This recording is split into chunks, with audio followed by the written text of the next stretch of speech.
4 gardiens, ils ont excellente forme.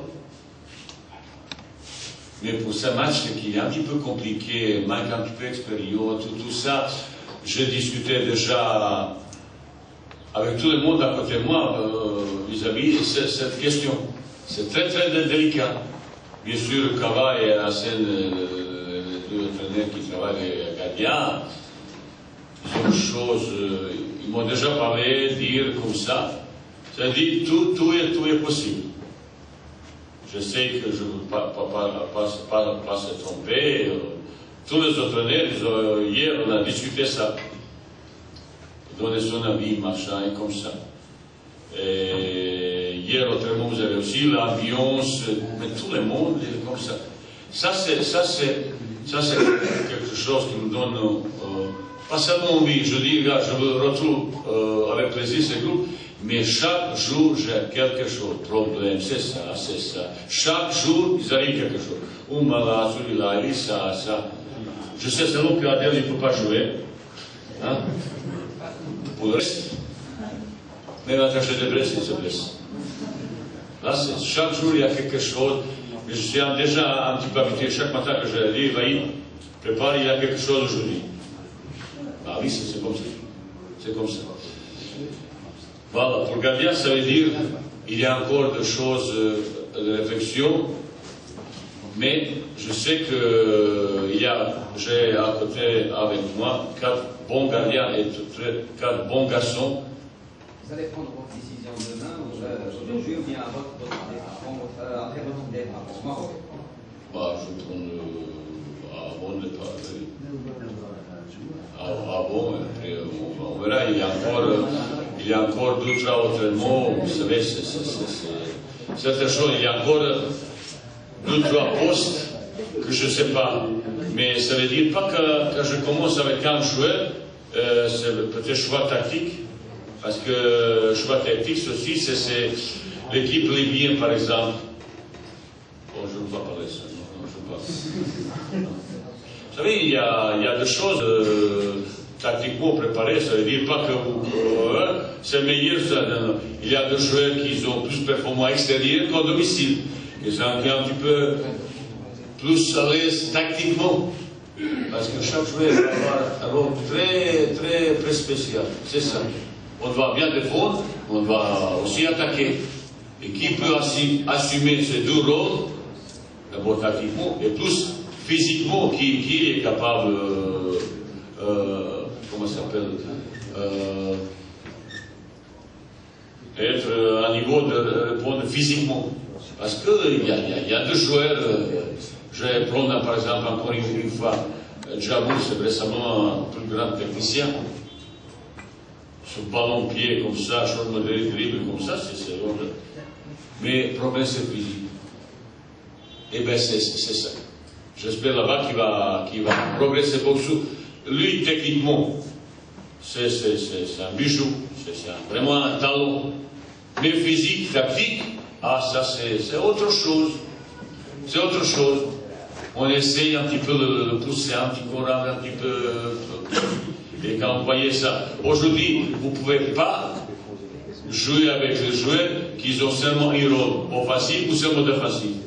Même stopper derrière, il va un rôle dans le premier relance qui est plus important aujourd'hui dans le football moderne. Après la première relance, il faut être très rapide et en profondeur. Eh ben, il faut travailler on travaille beaucoup ça. C'est ça. Il faut, mes exigences, c'est ça. Pour résoudre le problème offensif et défensif, première chose, c'est que le joueur est top physiquement. Malheureusement, ils n'ont pas tous. Voilà. Bonjour coach, Moulette Kassi du Peter. Voilà coach, vous avez vu un petit peu faire Halish depuis qu'il est avec vous dans ce stage. Est-ce que vous jugez qu'il est un petit peu, est-ce qu'il vous a d'abord donné une bonne impression lors des entraînements? Est-ce que vous avez compté sur lui? Deuxième question concernant la gamme psychologique entamée par les Libyens. Ils ont beaucoup parlé de ce match, comme vous avez dit, ils veulent profiter un petit peu des événements qui se sont passés dans leur pays pour peut-être se motiver encore plus. Est-ce que vous avez préparé vos capés pour cette donne, pour cette information? Pour cette pour cette donne, c'est-à-dire pour ce aspect-là. Alish, la dernière fois je parlais à Alish, il est là, c'est un jeune joueur, il y a 26 ans, il y a mettons 27 ans, il a quelques jours, oui. Ça veut dire que c'est un joueur qui a devant lui une carrière de vite, peut-être de 10 ans. On a appelé aujourd'hui parce que, à cause, surtout, du problème que j'ai derrière. Mais je n'ai pas oublié Alish de ses qualités, je connais parfaitement bien Alish, qu'est-ce qu'il est capable. Et ça c'est il y a 2 années qu'il a passé, il n'a pas joué aucun match officiel. Cette année, il a fait un bon préparation. C'est à cause de ça un petit peu, il a joué 2 matchs, 3 matchs amicaux. Je l'ai amené, je l'ai appelé pour venir là pour dire, bah, je compte sur lui. Bien sûr qu'elle est là, je compte sur lui. Est-ce qu'il va commencer ou non? C'est difficile de dire, mais il est dans un état, entre guillemets, satisfaisant. Mais c'est pas encore Alish qu'on connaît, ni qui ne peut pas être. Et je ne peux pas vous dire exactement ça, parce que chaque fois quand vous je dis quelque chose, vous créez telle polémique, ah, on n'a pas téléphoné, on a pour vous c'est sensation, mais je ne peux pas montrer. Il est là satisfaisant, mais ce n'est pas encore Alish qu'on est, il va être encore plus de travailler, il n'est pas encore top physiquement, c'est tout à fait normal, mais je connais le sérieux d'Alish. On a bien parlé, je sais maintenant exactement ce que je demande, mais c'est à lui maintenant de prouver ses qualités. Il a prouvé ses qualités. Il faut trouver la forme. Vous savez, chez le football, je répète, ça se joue au présent. Alish, il était bon, un des meilleurs défenseurs algériens au Doncan, au Coupe du Monde. Et ça, c'est il y a 12 ans. Mais qu'est-ce qu'il y a aujourd'hui? C'est ça, et ça m'intéresse. Performance de jeu. Et pour ça, quand je fais le stage, certains gars, ils ont gagné sa place pendant le stage. Parce que j'entraîne 7-8 fois, bah, je connais un petit peu mieux. Et si je regarde votre journaux, ils ont tous meilleurs joueurs du monde, c'est pas la peine, il faut que je fais avec le meilleur joueur du monde. Ah, il a fait ça, il a donné des passes, il a fait ça, il a rayonné la passe. C'est à cause de ça que je lis pas les journaux, je regarde qu'est-ce qu'il faut même jouer. Et j'ai beaucoup plus d'informations de vrai quand j'entraîne l'équipe, je sais ça. Je sais parfaitement bien. Et toute la suite, je dis, ils s'entraînent avec le monde, mais il me dit beaucoup de choses. Pour vous, voyez, il a surpris avec ça. Mais, pour eux, je suis surpris, mais pour moi, non. Pour moi, non. Ça veut dire que j'ai beaucoup plus de renseignements, feedback des joueurs directs sur le terrain, pour prendre des décisions qu'ils ont peut-être surprenantes, mais pour moi, non. Vous savez, pour créer une équipe comme ça, il y a beaucoup de paramètres que je prends en observation pour commencer un match. Je peux rater, je peux pas rater, je peux rater. Ça, c'est sûr, certain. Mais je dis chaque fois à mes joueurs, je peux rater, c'est le premier responsable, c'est Baïd.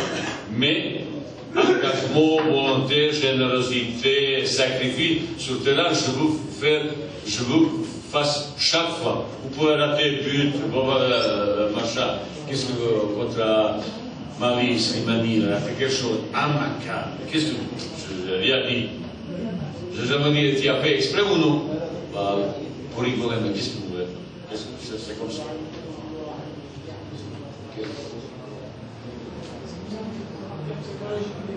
On va préparer même certaines choses. Qu'est-ce qu'ils ont fait dans l'agression? Ils sont très agressifs, même vis-à-vis de l'arbitrage, contestent beaucoup. Ils sont dans la provocation, mais surtout ils font beaucoup, un petit peu de cinéma pour provoquer les fautes comme ça. Ça, c'est le joueur de métier, on dit comme ça. Hein. Bah, tous les petits détails, on va dire, montrer aux vidéos, tout ça. Ça, c'est préparation pour un match comme ça à Porto. Chaque petit détail, il sera étudié, évalué et donner réponse comme on doit faire.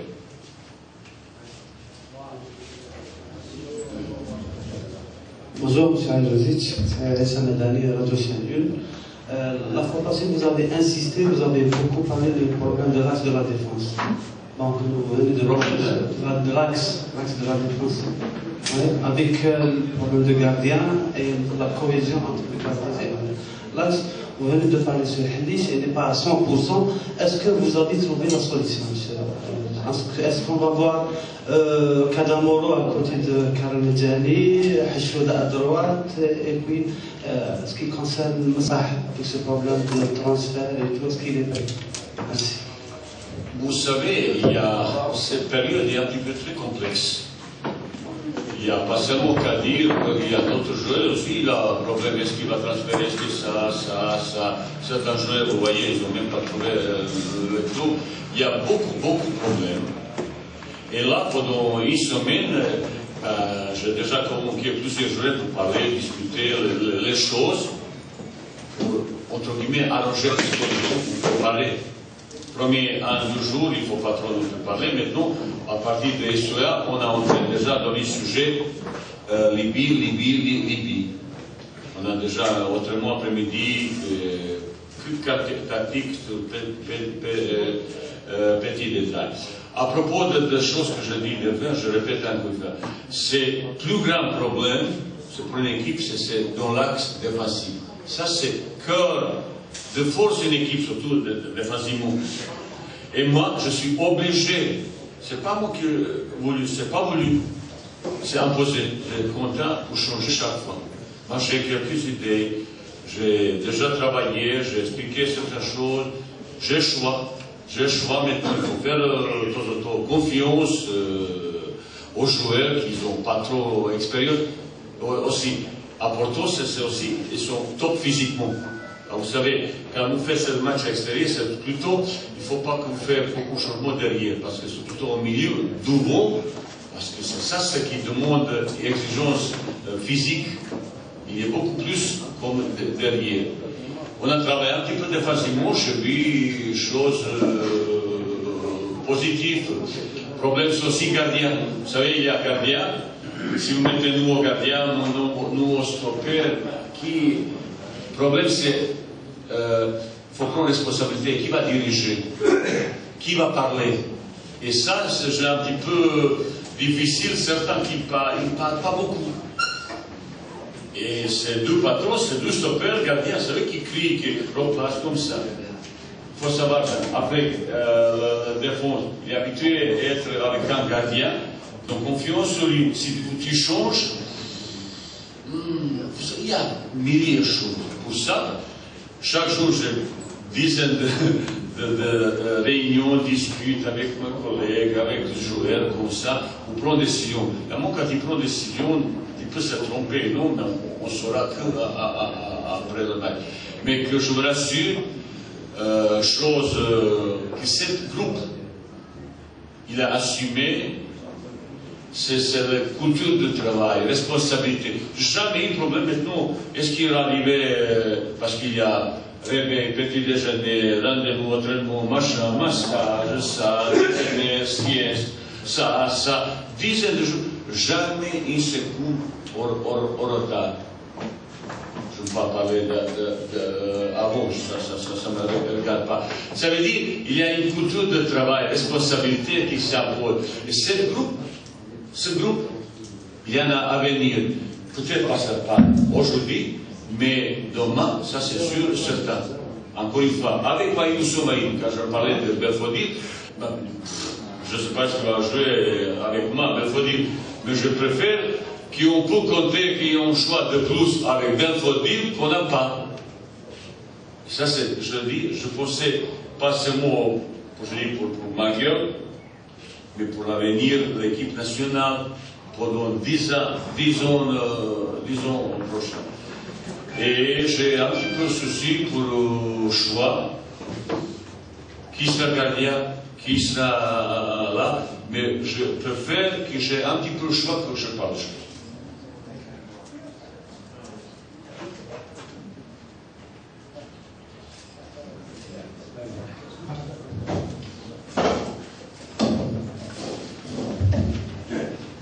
Bonjour, M. Waïk. Je veux poser deux questions qui n'ont rien à voir avec le match de dimanche prochain. C'est deux questions qui vous concernent personnellement. Moi? Oui, bien sûr. Elles ne sont pas méchantes. Que vous inspirent les commentaires récurrents de la presse française qui parlent souvent de vous, les journalistes français, la presse française, vous citent à chaque fois quand il y a un petit problème chez eux. La première fois, c'était lors de l'arrivée d'un entraîneur italien au Paris Saint-Germain. Bon, vous avez été entraîneur de ce club.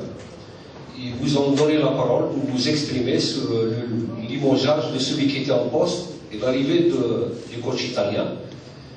Ces derniers jours, ces dernières heures, lors d'une émission sur une chaîne cryptée, votre nom a été cité juste quelques instants après le limogeage d'un entraîneur d'un club de Ligue 1, celui d'Evian Tonon. Un journaliste sur le plateau a cité votre nom, comme quoi vous pouviez être le futur successeur de cet entraîneur. L'information a été démentie le lendemain par le président du club.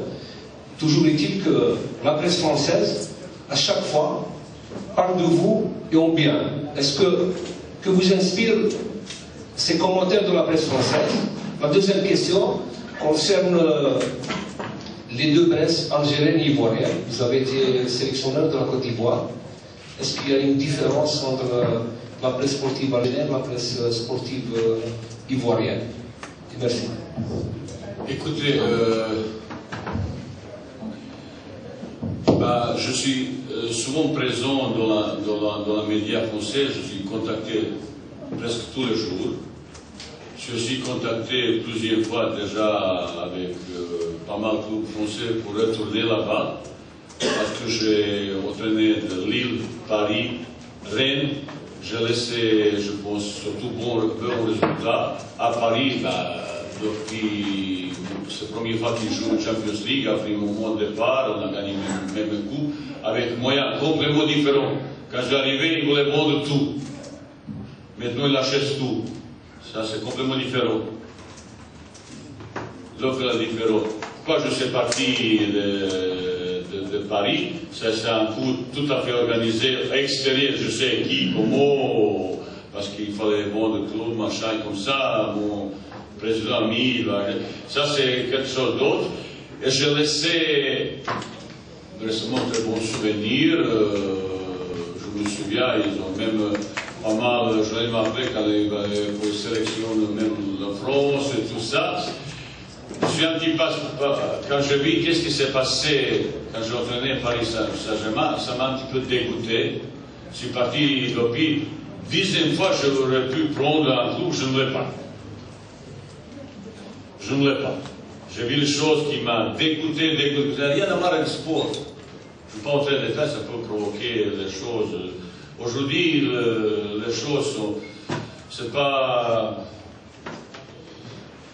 Je pensais que de temps en temps, certaines personnes, surtout dans les médias, ils voulaient écouter ou montrer la vérité. Mais ça, c'est loin d'être. J'étais un petit peu naïf, un petit peu enthousiaste de certaines choses, perfectionniste, comme ça. Mais la vie, surtout dans le vie footballistique, est complètement différente. Et je passe seulement en France que j'ai une proposition, vous ne pouvez même pas imaginer, surtout financièrement. Combien de fois on m'a dit, il y a vraiment un fou, hein, comment il peut refuser ça. Mais je suis venu là, tout à fait pas à ça. Je dis franchement, je n'ai jamais pensé venir, pas ni cacher, ni de tout ça. J'ai beaucoup d'amis algériens. J'ai donné parole à un monsieur il y a plusieurs temps avant, et je ne pouvais pas. Pour moi, ces paroles, ça reste quelque chose. Peut-être que je suis ancien école, ancienne éducation. Pour parole, pour moi, ça vaut quelque chose. Je suis arrivé, là, j'essaie un boulot qui n'est pas facile du tout. pas facile du tout. À un moment, quand l'équipe algérienne a fait un succès vraiment extraordinaire, qualification pour le Coupe du Monde, c'est un succès phénoménal. Bon, il y avait un petit peu chaud, machin, mais ça, il faut tirer le chapeau. Après, il avait inclus, vous ne pouvez même pas imaginer. Ben, le piano, je peux dire, on a bossé. On a remonté un petit peu. Et surtout, qu'est-ce qui me plus attire vers ça, cette passion d'Algérien pour le football. Mais vous, journaliste, vous êtes Mathieu journaliste, Mathieu supporter. Et vous, souvent, vous êtes de cette relation comme ça, c'est pas toujours bien. Vous avez votre choix, vous avez votre chouchou, mais pourquoi ça, pourquoi ça. Mais c'est passion. De temps en temps, vous êtes un petit peu méchant. J'aime pas qu'on mette de temps en temps des choses que je dis pas parce que ça peut influencer la vie d'un groupe. Parce que même si je dis oh, je lis pas, tous ils lisent, tout le monde, les dirigeants et les joueurs comme ça, sauf moi, il est là. C'est beaucoup. De temps en temps, vous êtes un petit peu méchant, mais de temps en temps, c'est sympathique aussi. De temps en temps, on me cherche aussi, mais c'est un petit peu partout. Le média, il adore cet un petit peu piment comme ça. Vous n'avez pas non plus, je ne pense pas, raison pour assez critiquer lui. Un petit peu même. Et de temps en temps, votre réflexion sont un petit peu mal placées, mais c'est média. Vous êtes nombreux, chacun il veut vendre son journal, je comprends, c'est un petit peu business, football, match, comme ça. De temps en temps, ça me fâche parce que, c'est-à-dire, je vois de temps en temps qu'ils sortent interview de moi, je n'ai jamais parlé. Hein? Imaginez, parce que maintenant quand je parle, vous créez, peut-être il a pensé ça, mais c'est pas ça. Et chaque moment, et je suis un petit peu naïf, tout quand je suis ouvert, je parle tout. Transparence chez moi, c'est parce que je n'ai pas peur personne pour dire la vérité. Je peux se tromper, mais c'est pas exprès. Ça veut dire, c'est pas que je suis un petit peu pas content de vous, mais c'est une relation, je voulais avoir une relation tout à fait professionnelle. Vous pouvez poser toutes les questions, je réponds tout. Et ça, c'est mon gros défaut. Je ne sais pas être ni diplomate, ni essayer à vous un petit peu préparer un discours pour chanter non. Je vous dis ce que je pense. Ce que je pense, et de temps en temps ça provoque un petit peu de réussir tout de suite, retourner. Ah, il a fait ça, il a fait ça. Mais on est obligé de collaborer. Ça peut m'arriver, de temps en temps, je dis, je ne parle plus. Je peux faire ça. Personne ne peut pas m'imposer, dire. Mais vous devez aussi faire votre boulot, je vous respecte. Mais je dis de l'autre côté un petit peu respect vis-à-vis sélectionnaire. Vous pouvez, je dis, critiquer, mais surtout, pas mettre dans ma bouche les mots que je n'ai pas dit. Et ça provoque beaucoup de dégâts chez les joueurs. Coach, ça, je dis, je n'ai pas dit ça. Mais quand je suis entre mes joueurs, je dis de temps en temps des choses qui ne sont pas toujours agréables à écouter. Mais là, vous critiquez certainement. Mais pour vous, c'est critique, il n'est pas bien physiquement. Ah, ça, c'est fait, tout de suite, sensation. Mais je ne veux pas dire, il n'est pas bien. Et moi, je vois le chiffre que je dis, il n'est pas bien. Ça veut dire, à Côte d'Ivoire, c'est un petit peu moins.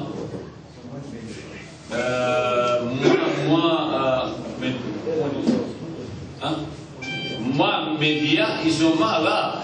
Vous êtes journaliste, mais vous êtes supporter de Mouloudia, Ousma, ça tire un petit peu là. Religionnel, est-ce qu'il est AGC, Kabyle, je connais un petit peu. C'est un petit peu ça aussi, comme ça. Et ça ne me regarde même pas. Je ne vais pas jamais répondre, ça c'est pas mon boulot. Je ne vois pas ça. ça, vous êtes bien. Mais je peux vous pardonner pour cette tellement passion comme supporter. Vous savez, je voyage Lille, Alger, quand j'arrive là-bas, avion toujours plat, là, 99,9, c'est algérien. Et chacun, il arrive avec son papier, avec son équipe. Pourquoi jouer comme ça? Pourquoi pas jouer? Mais vous êtes un petit peu pas loin de ça. Vous êtes souvent supporter, moi, journaliste, qui va faire analyse, regarder, prendre côté ça, prendre côté ça, pour faire votre ennemi.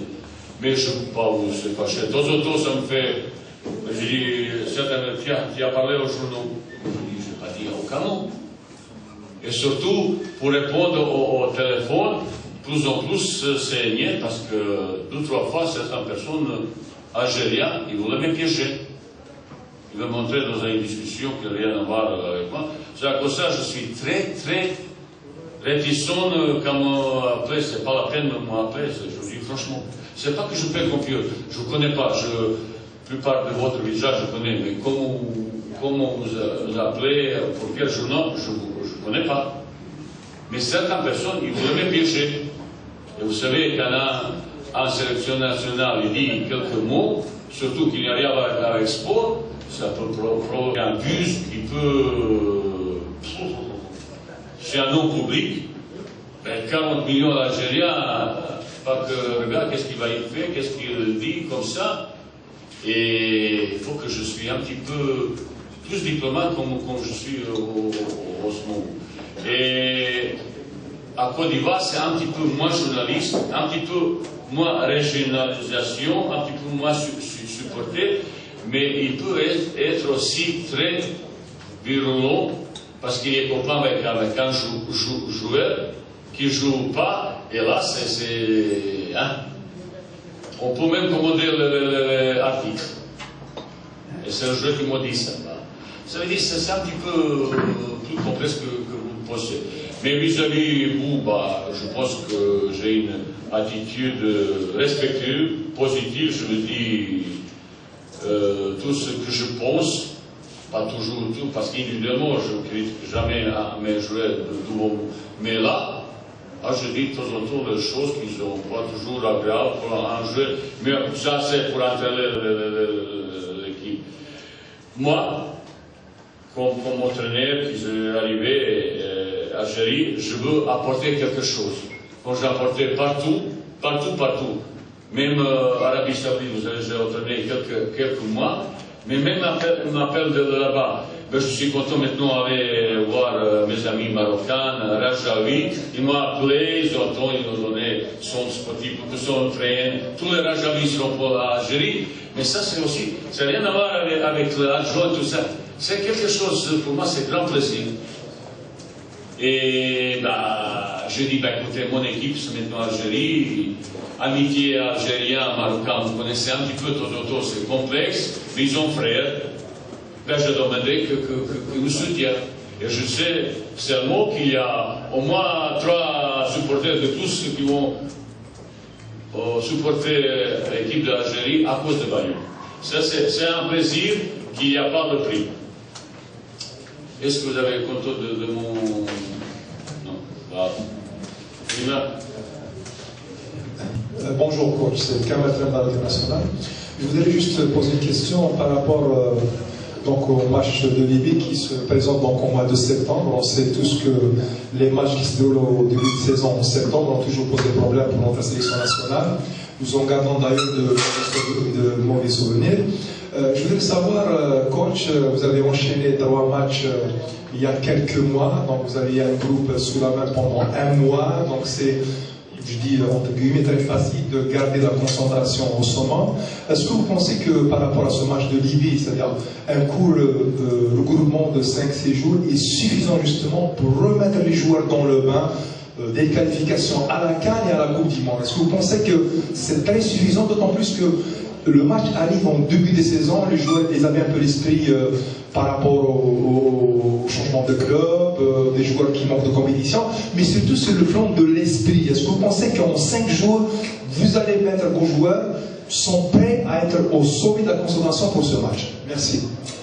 Vous avez bien résumé de beaucoup de choses. C'est une période assez compliquée. Mais c'est pas compliqué pour l'Algérien, ça c'est compliqué pour les Libyens aussi. Ils n'ont pas de championnat, mais ils ont tous possibilité de travailler ensemble. Ils ont depuis un mois et même plus dans la stage. Il faut, bon, ils ont quelques difficultés pour s'entraîner là-bas, machin comme ça. Et c'est comment ça, les professionnels sont arrivés il y a 2 ou 3 jours. Le dernier stage qu'on a fait, on a passé beaucoup de choses. Maintenant, ma connaissance de groupe individuel et collectif, il est très profond. Je connais presque tous les personnages, leur caractère, leur qualité, leurs défauts. Et je me suis même accusé parce qu'il y a un fou qui a commencé avec 12 joueurs. Mais ces 12 joueurs, ils étaient excellents. Excellent, bon, parce qu'il n'avait pas d'autre solution. Jamais fait ça, mais ça s'est imposé. Et les stages qu'on a fait pendant plus de 45 jours comme ça a été très profitable sur beaucoup de choses. Ça, c'est créé quelque chose. Je ne sais pas si vous avez assisté hier à l'entraînement. Hein? Vous voyez, ça, tu peux parler, tu vois le choix, machin, tout le monde. 99%, deux gars qui n'ont pas encore, mais c'est pas possible, c'est idéal, c'est utopique aussi.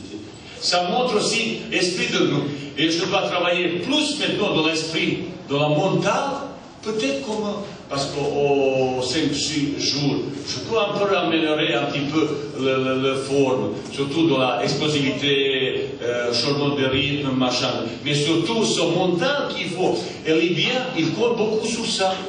Mental, motivation supplémentaire à cause de leur événement comme ça, et ben ça c'est aussi le travail. Travail technico-tactique, physique, mental, psychologique. Là je sais, il ne faut pas tomber dans la provocation, il faut faire ça, il faut faire ça. Et surtout, mentalement être prêt résoudre, si tu n'es pas prêt physiquement 100%, son mental qui font une différence. Regardez hier soir, Vuelta. Oui. Contador, qui était accusé à cause de doping comme ça. Mais il s'est arraché. Il s'est arraché et c'est ça, il a gagné ce tour. Parce que c'est mental qui a fait différence. Et souvent, les joueurs qui ne sont pas capables d'être dans la rouge, un petit peu, ils ne peuvent pas devenir grands joueurs. De temps en temps, le palier entre très bon et grand joueur, c'est ça, mental qui fait. Je sais par exemple, un 2 joueurs, ils ne pensent jamais marquer. Ils jouent au milieu de l'autre pote. Mais je dis, est-ce qu'il dit, oui, mais je pensais donner. Maintenant, d'abord, penser marquer, après, faire marquer. Vous voyez cette chose. Maintenant, je connais certains joueurs et j'essaie de changer un petit peu, donner d'autres éducations footballistiques, évoluer le footballeur. Ça c'est important. Il peut évoluer, surtout certains physiquement, tactiquement, techniquement. Il y a tellement de défauts que certains joueurs, par exemple, pied gauche, pied droit, certains mauvais pieds, ils ne plient jamais. Ça, c'est tous ces petits détails. Et pour tout ce qui est progressif, il faut avoir un petit peu plus tôt. Mais mental, pour un match, c'est un match, comment ça s'appelle ça? C'est un match qui se prépare mentalement au peloton, remonter la température, et dimanche à 18h, ça doit être explosion. Et bien ça c'est ce que je prépare. J'ai commencé à préparer demain déjà une image. Ça va remonter, ça c'est un petit peu expérience qui vient haut. Et je vois dans les yeux, après qui est prêt ou non. Parce que maintenant je connais. Quand un joueur est un petit peu timide, comme ça, quand il est indéterminant, hop, stop. Non. Et vous voyez, c'est cette petite chose que, voilà, quand je prends dernière décision, c'est ça qui me... Pour ça, je dois avoir le joueur prêt, mentalement, physiquement, tactiquement, et comme ça, qu'ils ont un petit peu d'audace. Parce que de l'autre côté, c'est les garçons qui ont une agressivité qui dépasse plusieurs fois limite. C'est virilité. Et bien, il est il gifle, parce que bien sûr, c'est 4, ah bah non. Mais il ne faut pas non plus sauter, avoir le lapin qui saute, ah bah non. Résister à la charge comme ça, répondre positivement comme ça.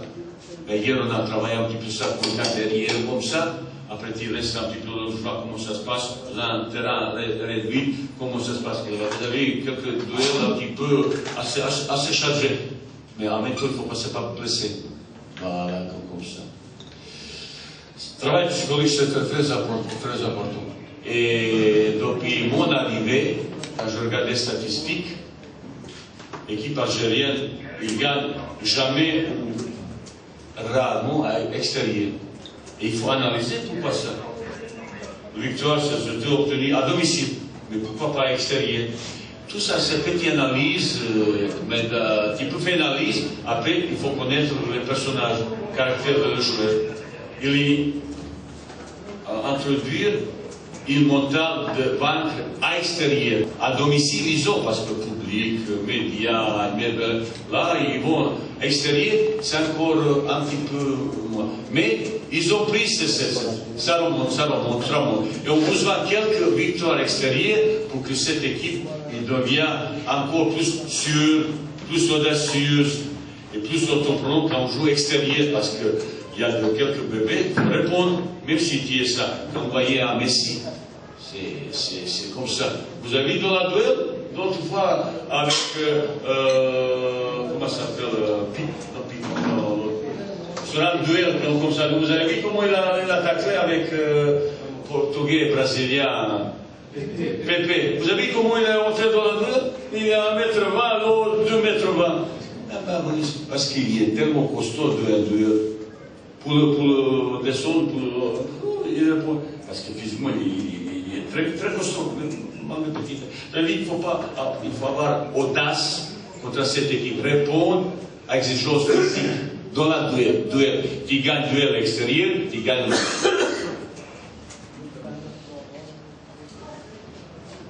Coach, j'aurais juste une question par rapport à la disponibilité des deux joueurs, Slimani et Djibril, à la pointe de l'attaque.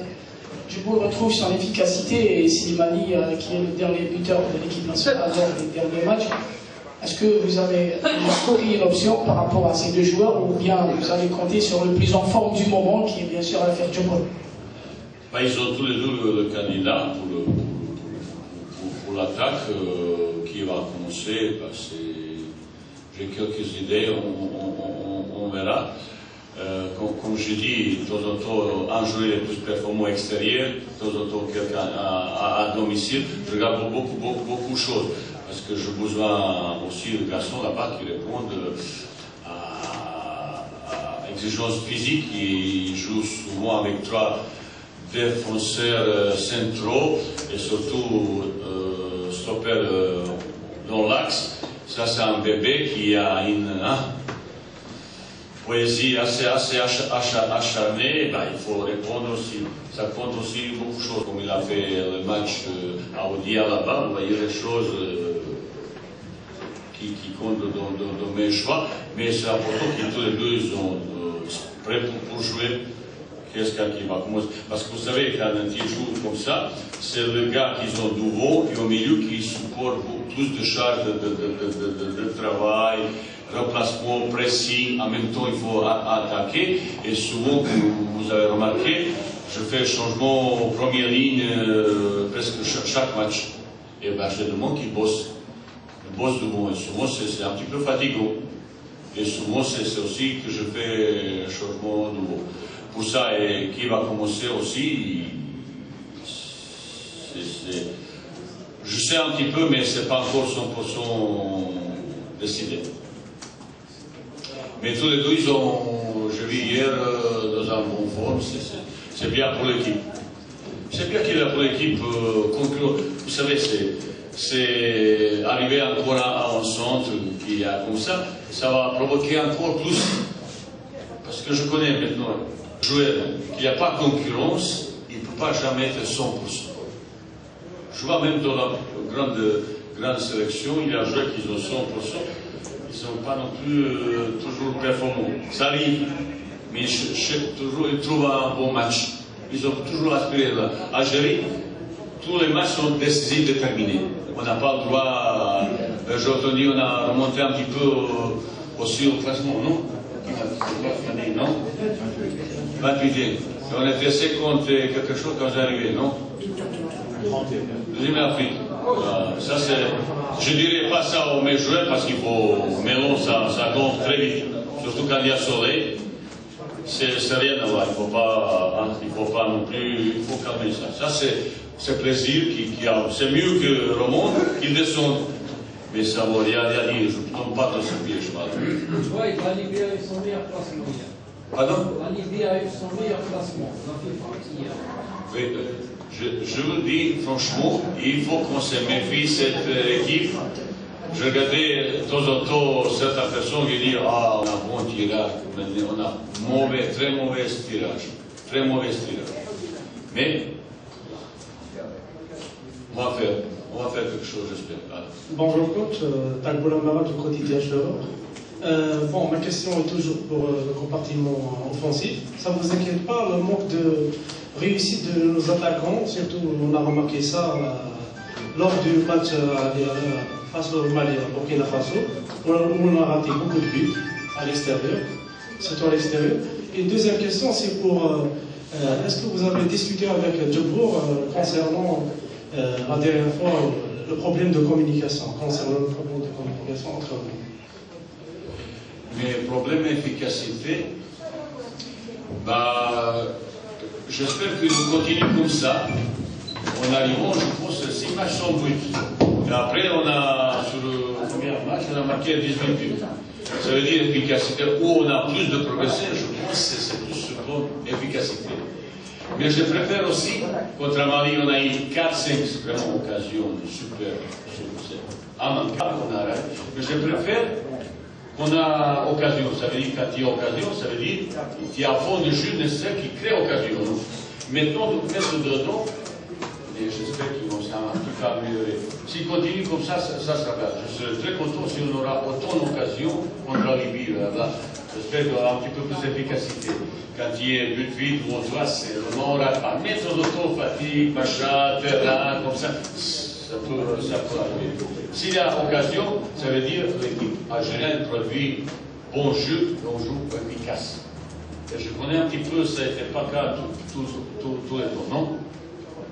Ça n'était pas le cas avant un petit peu. Et ben c'est déjà. On a raté. Pardon? On a eu beaucoup d'occasions. C'est vrai, on a raté pas mal d'occasions contre la Mali, mais comme je dis, ça veut dire qu'on a produit le jeu qu'il a donné cette occasion. On n'a pas mis dedans. J'espère que cette fois, on sera beaucoup plus efficace. À propos de téléphone, il n'est pas tout seul. Il n'est pas tout seul, vous avez posé parce qu'il a été vrai, comment ça va, j'avoue, parce qu'il a une blessure. Je n'ai pas eu le téléphone parce qu'on a essayé d'avoir le téléphone immédiat et on n'a pas eu. Il n'est pas tout seul. Et bien, j'ai parlé avec d'autres gars aussi. Il n'est pas tout seul. Il y a 4-5 gars qui on a de temps en temps avoir le téléphone, email, comme ça. Je dis, regarde, prochaine fois, email peut être différents mots je peux mettre dans cet email. Parce qu'il faut tout le monde qui fait un petit peu d'effort. On a difficulté parce qu'ils jouent là-bas, là-bas. Après chaque match, les entraîneurs, les médecins, doivent avoir un regard, qu'est-ce qui s'est passé. Il a joué, blessé ou non, et tout le monde, c'est comme ça. L'équipe nationale, c'est comme ça. Et de l'autre côté, il faut que répondre. Je sais aussi, maintenant, quand ils arrivent, 3-4 téléphones partout, ils ont tout. Ça veut dire qu'ils ont raison. Répondez s'il vous plaît. Mais je dis la dernière fois, si le seul problème de l'équipe nationale, ça c'est parce qu'on ne peut pas avoir tout le temps un téléphone, alors je signe tout de suite. Je signe tout de suite.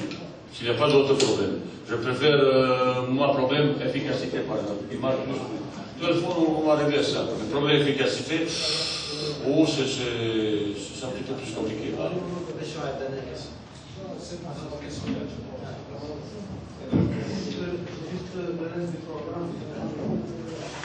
Reste programme en après-midi et un entraînement. Le soir, il y a toujours quelque chose. Demain, on part pour Casa. Demain après-midi, on va s'entraîner là-bas dans le centre de Raja. Et samedi, sur le terrain principal, moins 25, on va au dernier entraînement 17h30, 18h.